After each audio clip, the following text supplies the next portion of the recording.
students, welcome to the part 4 of explanation of chapter number 12, understanding the map.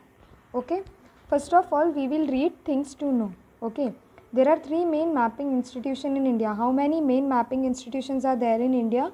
3. Okay, first one is National Atlas and Thematic Mapping Organization. जो first है वो कौन सा है?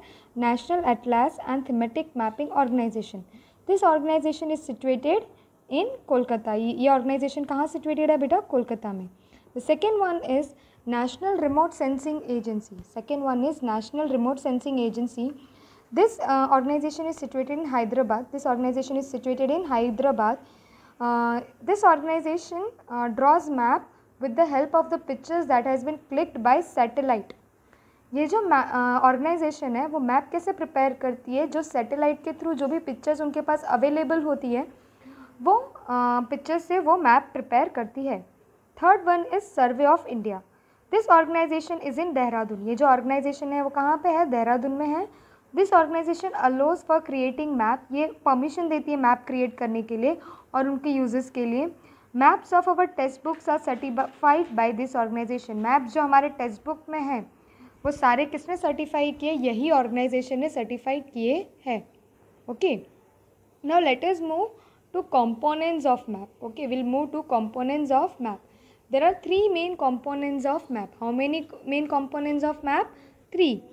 These 3 parts are direction, scale and conventional sign. ये जो 3 main parts है वो कौन से है बेटा? direction है, scale है और conventional sign है. ठीक है, first of all we will see direction. सबसे पहले हम क्या देखने वाले हैं अभी यहाँ पे? direction. Generally when you observe the map you see the sign of north n. This arrow sign indicates the north direction. जब कभी भी आप मैप को ऑब्जर्व करते हो तो आप ये वाला जो साइन है यहाँ पे दिखाया गया वो साइन देखते हो. तो ये जो एरो साइन है वो क्या इंडिकेट करता है बेटा? क्या बताता है? तो वो नॉर्थ डायरेक्शन बताता है. Okay, if you have knowledge of north direction then you can easily decide about rest of the direction. ये जो लाइन है बेटा, ये जो लाइन है उसका मतलब है अगर हमको कोई भी एक डायरेक्शन पता चल जाए तो बाकी के सारे डायरेक्शन पता चलना ईजी हो जाता है. हम आराम से बाकी के सारे डायरेक्शन जान सकते हैं.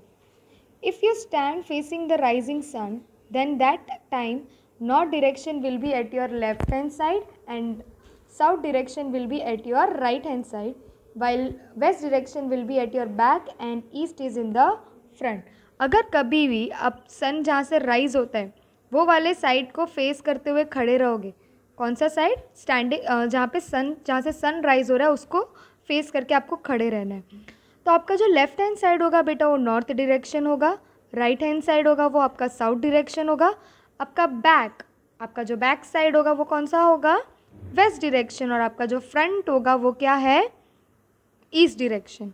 Okay, so will move forward now. Four main directions are shown in the above mention figure. यहाँ पे ऊपर हमको 4 मेन डायरेक्शन दिखा दिया और वो कौन से हैं? East, west, north, south. Okay, while others are intermediate directions and angle. बाकी के जो है वो इंटरमीडिएट डायरेक्शंस और एंगल्स है. जैसे साउथ ईस्ट है, साउथ वेस्ट है, नॉर्थ ईस्ट है, नॉर्थ वेस्ट है. ये सारे कौन से है बेटा? इंटरमीडिएट है. Okay, these are the other name that has been given to these intermediate directions. Okay, any of the places can be found out in the map with the help of a directions and intermediate direction. कोई भी place को हम ढूंढ सकते हैं map में और like direction के हेल्प से और इंटरमीडिएट डायरेक्शन के हेल्प से हम कोई भी प्लेस मैप में ढूंढ सकते हैं. Okay, so this was your part number 4. Now kindly move to the part 5 of this explanation.